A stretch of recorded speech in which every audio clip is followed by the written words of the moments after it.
পানিতে ভাসছে না পর্যটকবাহী নৌযান, সেতুতে নেই মানুষের আনাগোনা, অথচ প্রতি বছর বর্ষায় পর্যটকদের পদচারণায় মুখর থাকে দেশের বৃহৎ এ পর্যটন খাত।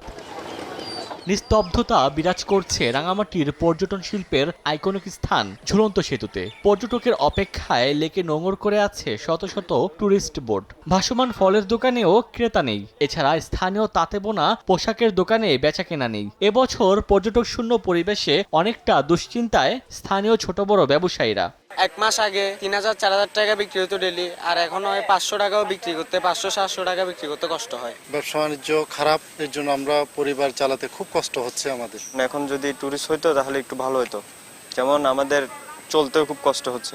প্রতি সপ্তাহে সর্বোচ্চবার বিকাশ পেমেন্টে 50 জন হবেন পেমেন্ট চ্যাম্পিয়ন। জিতে নিন টিভি সহ আকর্ষণীয় সব প্রাইজ। পর্যটক না থাকায় হতাশা বিরাজ করলেও সুদিন ফেরার আশায় হোটেল মোটেল মালিক সমিতি। আমাদের ব্যবসাতে অনেক ধরনের লস হচ্ছে, তবে আশা করছি সামনে টুরিস্ট আসবে, আমাদের এই লস কেটে উঠবে, এটাই আশা করি। রাঙামাটি চেম্বার অব কমার্সের তথ্য মতে জেলায় 15,000 মানুষ পর্যটন শিল্পের উপর নির্ভর করে জীবিকা নির্বাহ করেন। সময় সংবাদ, রাঙামাটি।